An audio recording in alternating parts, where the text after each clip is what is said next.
Helo,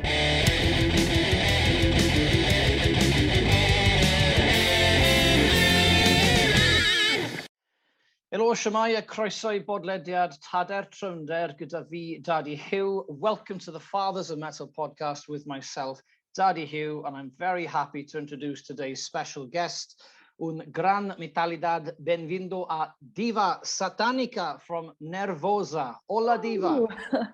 Hey, how are you? Estoy muy contento. ¿Cómo estás hoy? Wow.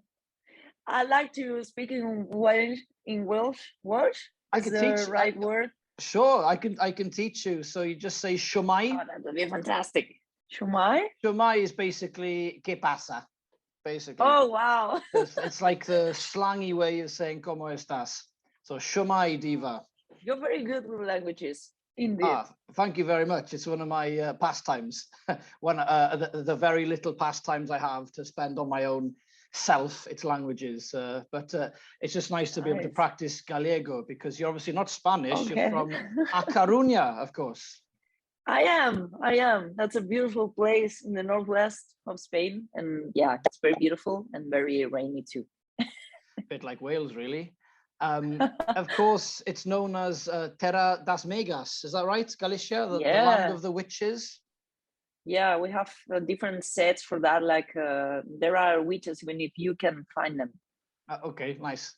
I'll have to go looking. I've actually been to Galicia about 13, 14 years ago, backpacking through Spain, and I was actually in Acarunya eating pulpo the day Usain Bolt broke the world record in the 2008 Olympics in the 100 meters. So I was on the port eating octopus and had to spit it out because I couldn't believe what I was seeing on the television screen. How can somebody run 9 seconds 58? Amazing. Wow. Yeah, I've got happy memories of Acarunya. I spent a lot of time in Santiago de Compostela, Orense, Padron, of course, the town famous for its peppers, of course. Yeah. Amongst other things. You know a lot. Again, I'm a culture vulture. I like to travel, but in my youth I traveled a lot, but now I get very little time, but hopefully in a few years' time when family life settles. So, of course, here I'd love to talk about Galicia all day with you, but you've obviously got another interview after myself. But I would just like to say congratulations to you firstly on, I know it's been quite a few months now, but congratulations on joining NERVOSA, of course, after leading the melodic, no problem. You've obviously been leading the melodic death metal band Bloodhunter, of course. How long were you in that? So you're still in that band as well, though, aren't you? Yeah. I'm trying my best to just do both, but it's going to be difficult this year because we had a lot of work with both bands, but let's see. Yeah, all that I learned and know in the music industry, I learned it with Bloodhunter. So to me, it's important to try to stay as much as I can. No, that's amazing. I checked out. I was more familiar with NERVOSA first, but I've checked out the back catalogue, and it's just great melodic death metal. So again, no problem. It's become quite a frequent listen on my Spotify playlist quite recently. Bloodhunter as well, as I'm traditionally more into my melodic death metal than any other type of death metal. But one thing that's funny, I read the biography about NERVOSA, and I keep seeing the word like Brazilian thrash metal quite often. And NERVOSA are currently a bit like what the band Dragon Force used to be like. Every single member of the band is from a different country. So isn't that right? You've got Brazil, España, Greece, and Italy. Isn't that right? Yeah. Absolutely, yeah. We are Brazilians only in our hearts, you know. Yeah, but that's fantastic because we have a lot of different influences from other countries, other cultures, and that's great. That's amazing. No, it's just nice that it's a very cosmopolitan international band. It's great. No, they're like the autumn now, worldwide, you know. No, absolutely. Well, talking about worldwide, of course, I'm glad I've actually caught you, really, because in less than a week, you're going on tour. Double the Metal Tour 2022.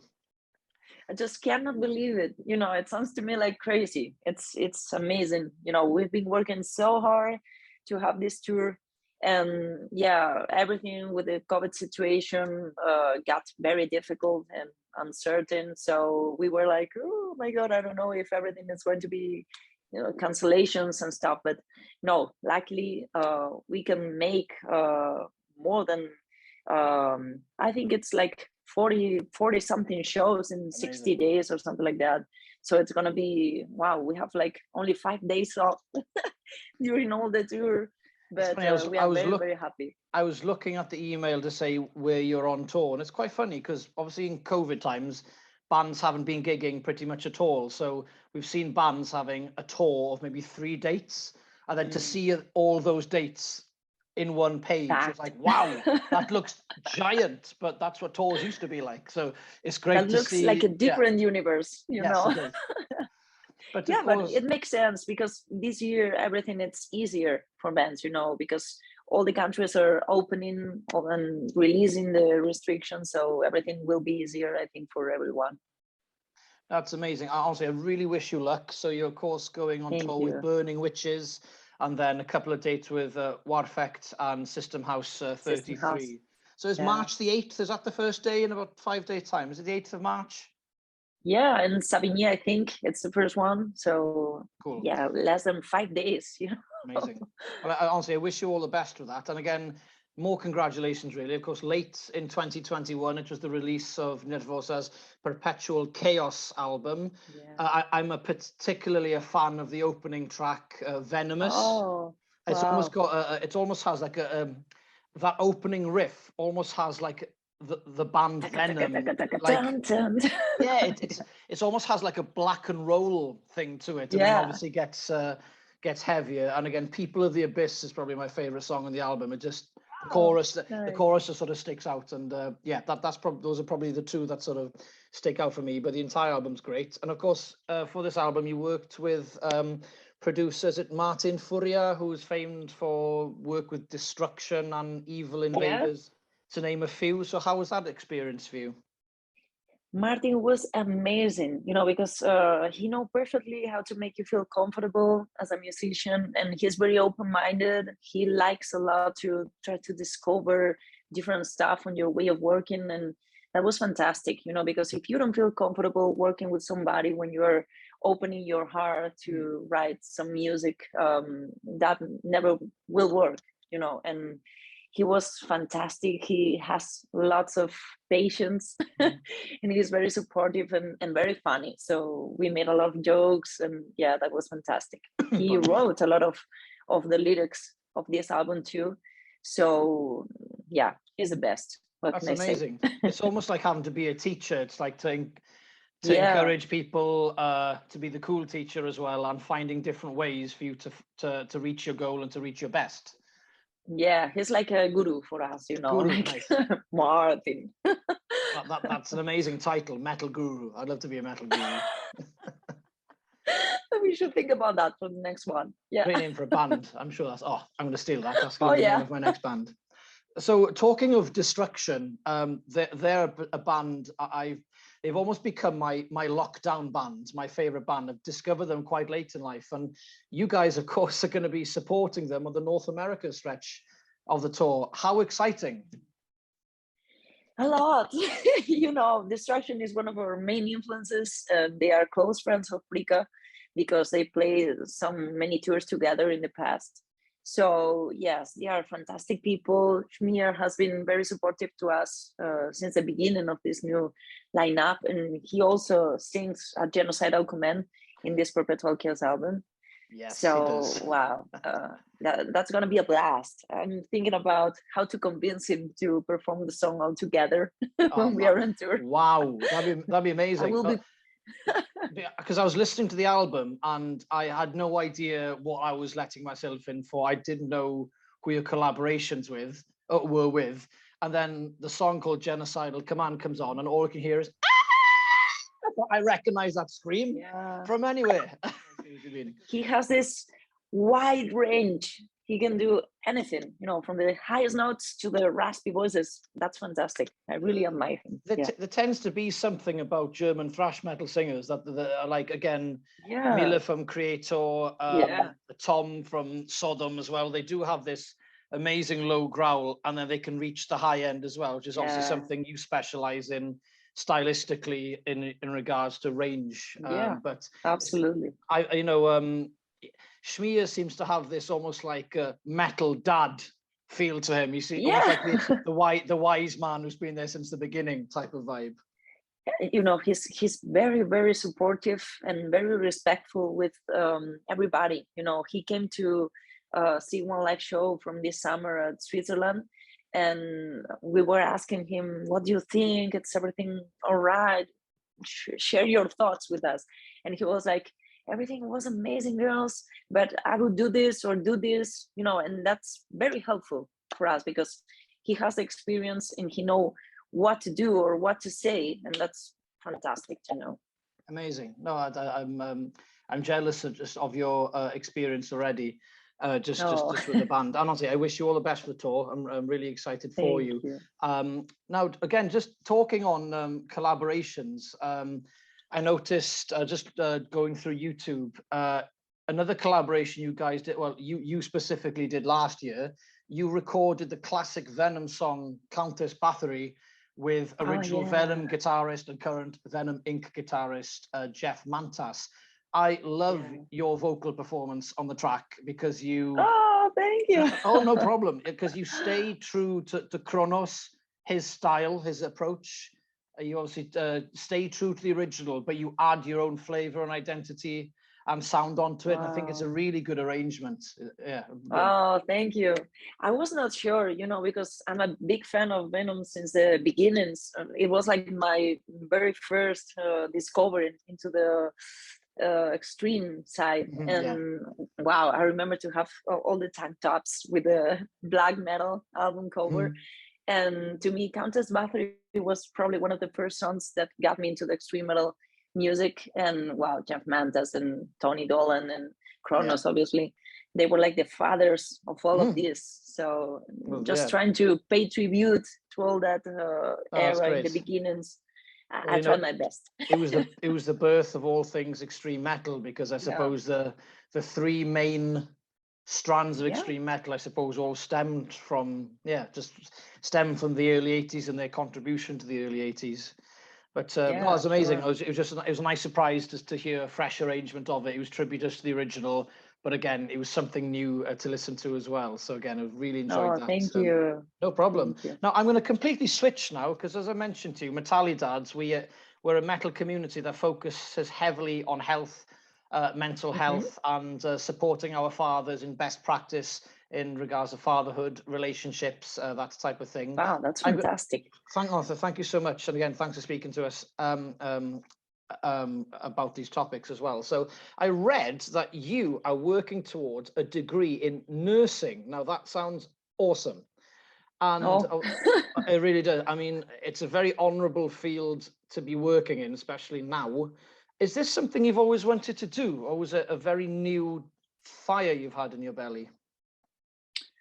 When I was younger, I was a good girl, but also I had like my own way of imagining my future. And that was not always what my parents wanted for me. So they were insisting in just try to study something to earn your life and try to work and have some money and then do whatever you want. But that's the most important thing for us. So please do it. And I was thinking about what I could do that I could enjoy and not seeing that only as a job. And I really discovered that I like to listen to other people, just talking to them. And I was like a nice chatter when I was a teenager. I was all the time trying to discuss about philosophy and stuff like that. So to me, people's mind has been always something very amazing to dig in. And I decided just to study to be a nurse. And then I specialized in psychiatric nursing. And yeah, I've been working like a psychiatric nurse from the last 11 years or so. Oh, my apologies. I thought this was a new venture of yours. I didn't realize you've been in it for such a long time. That was my main job for a lot of years ago. And yeah, now it's the point when I have to decide to just have this standby and just prioritizing with music, or just quitting my job for some time and dedicate entirely to the music industry. That would be my dream come true, you know, because I really love my job, but I must confess that music goes first. Nice.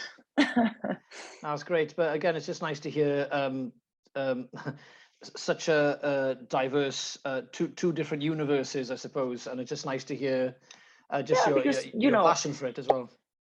Music works like therapy, and especially in mental health, we need something just to try to feel comfortable and safe and find peace when everything is just like a mess. So to me, both music and this kind of job helps me to help other people and also to help myself when I'm living a hard time. So that's when all two worlds collide. Mm-hmm. I like that. That sounds very poetic, when two worlds collide. Really nice. So on a scale of 1 to 10, 1 being really low and 10 being really, really high, which number best represents you currently in your mental health? I should say 8, because obviously we all have some problems, like normal stuff, and we've been under a lot of stress in these days because of my daily job. Obviously, with this COVID situation, people start to feel really bad because we've been isolated for a long time, and just people lost a lot of abilities, and the way of speaking with others and going out and have fun, everything has changed a lot. You know, nothing is like the way it was before. So yeah, that for me, in terms of working as a nurse, has been pretty tough, because when I got home, I'm really tired and exhausted, and the only thing that I could do is just going for a walk with my dog and just try to grab some fresh air and forget about my day, just to be fresh for the following day. But I'm very, very happy. I couldn't say that I'm not, because I have big plans for this year, and everybody around me, it's healthy. So I think I'm very lucky, and I couldn't complain. So maybe 8. It's that's amazing. No, that's amazing. It's just, honestly, I'm generally just very happy that how things are clicking together for you. Again, you've got a lot to look forward to this year. You obviously got the critical and just the responses and feedback for Perpetual Chaos, and then you get to celebrate that good glow, I suppose, by taking it on tour with a band again. Yeah, you very much idolize. So it's there's a lot of exciting things in your agenda this year. Yeah, we just can wait no more. Just showing to the people how this album is alive and how the songs sound. So I'm just curious again, just from your experience, obviously as a psychiatric nurse, you had a lot of awareness about people's mental health working. Is it in Spain you were always working as a psychiatric nurse? Here in Spain, we have this kind of stigmatizing people. Everybody talks about anxiety and all these situations that we've been living through during the pandemic situation, but there's not a conscience and awareness about how hard it is for people that has been struggle with serious mental problems. And yeah, sometimes it's like everybody talks about it like something that it's not so important, and also governments didn't spend a lot of resources about money, to improve healthcare and stuff like that. So I think we have to work much more on that, especially with young people, because they are living difficult times. Because imagine yourself at your 15 years old, isolated in your house. You don't have the experience of going out to some pubs and drink beer or do something like that, because it's forbidden for everyone. So I think we should take care about these kids in the future, because for sure there will be more consequences, and we should think about this like something important to take care of. I think it's going to have a big impact in the future. No, that's one wonderfully fresh insight. What big or even small changes do you think maybe in Spain, maybe just in Spain for an example, what change, big or small, is needed potentially to improve the attitudes or to destigmatize mental health? Yeah, we have amazing professionals in here. I'm not speaking about myself, but here we have a lot of education about that when you try to get your degree. So probably if you travel to other countries, Spanish nurses, for example, knows everything about techniques and stuff. And when you go, for example, to UK or to France or other countries, you have to get different degrees to do anything that we can do here with only one degree. So I think people is not the problem. The problem is that we don't have time to help people properly, because it's harder to think about how to help somebody if you only have 10 minutes. Mm-hmm. And that's terrible because you have to interrupt someone that it's crying, maybe speaking about something very private and harmful. And you have to say, okay, I don't have more time, so see you in a couple of weeks. Mm-hmm. That's honestly, and I wouldn't stand something like that for a personal treatment. So I think we all should think about empathy and trying to think that we are working with other people. We are trying to help other people, and that could be ourselves in the future. Yeah, so in that same we situation. should spend more time. That's amazing. Thanks for your insight on that. It's really, really interesting to hear from your angle, because again, you've been working in the health sector for, again, as you said, 10, 11 years already. But just finally, this is, well, could be a very simple question or a very complicated one, depends which way you look at it. But quite simply, what is your secret to happiness? How do you keep yourself happy and healthy? I wish I could know, but in my case, I think it is just to speak clearly about what I feel and feeling comfortable with who I am, because for many years, being a female interested in metal has been weird here in Spain, and just people look at you like, are you sick in the head or something like that? Yeah, and yes, and I've been struggling. Yeah, oh my God. And same happens with rolling. A lot of people just comes and say, why don't you sing clean? You're beautiful. It's like bullshit. I will do what I want. And I think doing what you want could be the first step just to try to be happy. I think happiness, it's quite something difficult to achieve, but yeah, just it's a way of starting. Someone asking you about why don't you sing using a clean voice? Well, if you expressed yourself correctly, it wouldn't be in a clean voice. It's in a voice which is, I suppose, to let out all that you're thinking and all that you're feeling. So it can't be done using clean voice. It needs to have some grit and some energy, and that's why you do what you do, and you do it so well. Oh, thank you. No problem. Absolutely. That's my therapy. If I couldn't grow, I wouldn't know what I was doing in my daily life. That would be like, I need to find something. Amazing. It's so great to hear about just your attitude, just to being happy, because it should be a form of measuring success rather than money and jobs, etc. And again, it's really great. Thanks so much for being so open about this topic. Again, it's a conversation we're trying to normalize, one person at a time in the metal circles. Now, as we always say in METALIDADS, whether it's whammy bars or weaning, napalm death or nappies, it's always good to talk. So thanks very much for talking to us today. And I was just wondering if you can help us, again, one person at a time. We're trying to share a hashtag across the metal spectrum. And I think you have something you prepared earlier for us. If you can hold it up to the camera next to your head. Hope this works. Hope this works. I'm not sure about the screen, but there we go. Let there be talk. And that's what we're trying to do. So hashtag let there be talk. Diva Satanica, thank you so much for speaking to us today. Stay heavy, stay healthy, and I really wish you all the best on your tour with Burning Witches and eventually with Destruction, our favorite mutual band. Oh yeah, thank you so much for having No me. It worries. was a real pleasure. Take care and hopefully see you soon. No worries. You wanted to learn some Welsh. I'll teach you some Welsh now. It's bedtime for me because I'm exhausted. So nos da. Nos da. Boa noite. Nos da. Boa noite. Boa noite. Thank you. Thank you. Thank you. All the best. Bye. Bye.